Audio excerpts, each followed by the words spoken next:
हम गुड्डू गिला सब भोजपुरी भाई लोग प्रणाम करते नहीं। आई आज कुछ जीजा साली के रिश्ता और इंजॉय कल जाई। कैसे जीजा साली के रिश्ता तो बहुत खतरनाक होला।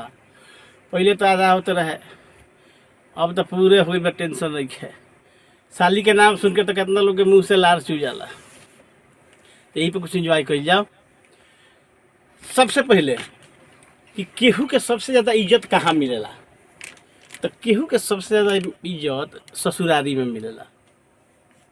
तो ससुरारी चल गई नहीं, बेशक रोज फाटल चादर बिछत हुई, लेकिन जहिया रुआ चल गई नहीं वो दिन पेटी पे के धई चादर निकल ही के एकदम। भले सब्जी पे तेल ना पड़त हुई रोज, लेकिन जहिया पाहुन चल जाई हैं तो भैया जो भुजिया फरौठा बनी, पाप रे पाप, भुजिया होने रही तेल थरिया में हेने दहाई। अब रुआ खाए बैठ गई नहीं तो खा लहनी भर पेट। तो सास पूछी है, ए जी थी रुआ कम में खैनी है, खिसियाइल बनी का? और मनवा में सोची पाहुन सोचता रहे कि हे तो रख जाए रहो, 3 गो रोटी खैनी, 1 थरिया भात खैनी, 1 कटोरा दही पियनी, अभी कमे खैले बनी हो। तब फिर कहिए कि पहले लेखा अभी खुराक नहीं खे रह गई।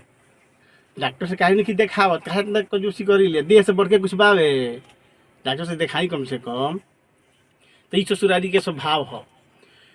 एक जना यहीं चल गए ससुरारी, आ गईले तो उनका मेहरारू के तबीयत तो खराब रहे 3 दिन वाला। अरे पूरे की कहन भाई, और सर्दी तो भी तो 3 दिन में ठीक हो जाला। अब तो सलिया के पता रहे कि दीदिया के तबीयत खराब बा। अब तो सोच में बिया कि अब जीजा जी के तो दिक्कत बावे। तो वह सलिया कहतिया का कहतिया ऐसा गीत बा कि जब हम मुंड में रही ले एक गाइल। हमार सबसे फेवरेट गीत ये हवे। जे भी एक लिखले बा हमरा दिमाग में तो नहीं के लिखले बा, तो जे भी लिखले बा एक के हमरा तरफ से बहुत बहुत धन्यवाद भाई। आई सलिया का कहतिया।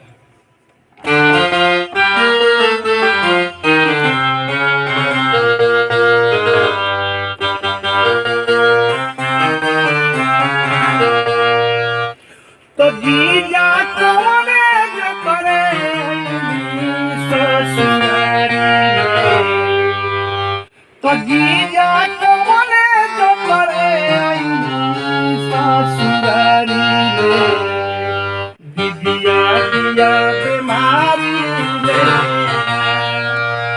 तो जीजा करे जो करे ससुरारी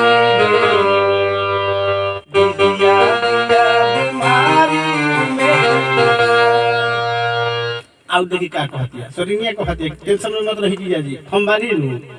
तो जीजा मनवा जाने मारी राउर होई खानदारी, जीजा मनवा जाने मारी राउर होई खानदारी। बस की कहिए बोला दिक्कत बा। अब ही भी जल गई थी हम तो दुनियादारी में, वही भी जल गई थी हम दुनियादारी में, दीदिया दिया बीमारी में। तो जीजा तोले न करे ससुरारी में, दीदिया दिया बीमारी में। अब देखिए अब ये से कार्यक्रम शुरू होता। तो जीजा चली हाली हाली नथिया देहनी सधाली, जीजा चली हाली हाली नथिया देहनी सधाली। तो उसकी कहीं दिक्कत बा, कोनो दिक्कत नहीं के उससे, सबके होला। तो गलती के करा से ना होला कटकारी में, तो गलती के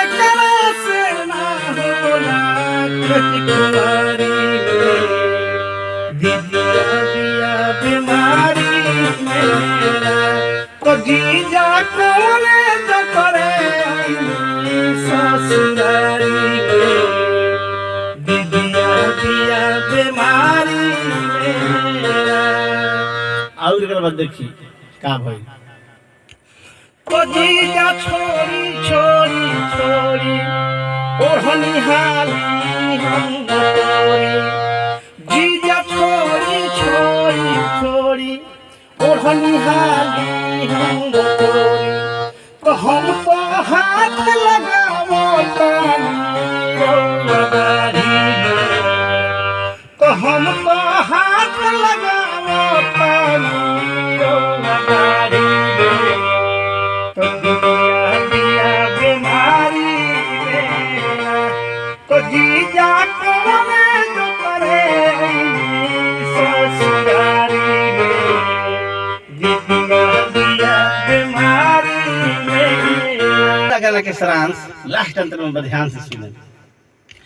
तो दीदी भला ही गरियाई बिहन जान होई खोलाई दीदी भला ही गरियाई बिहन जान होई खोलाई तो कह देम प्रेम लुटवनी हम तो खातिरदारी तो कह देम प्रेम लुटवनी हम तो खातिरदारी दीदिया दिया बीमारी में तो जीजा कोने जतरे ससुरारी में दीदिया दिया बीमारी में। प्रणाम करने सब भाई लोग के अच्छा लगी तो लाइक शेयर कमेंट जरूर करें। जय श्री राम।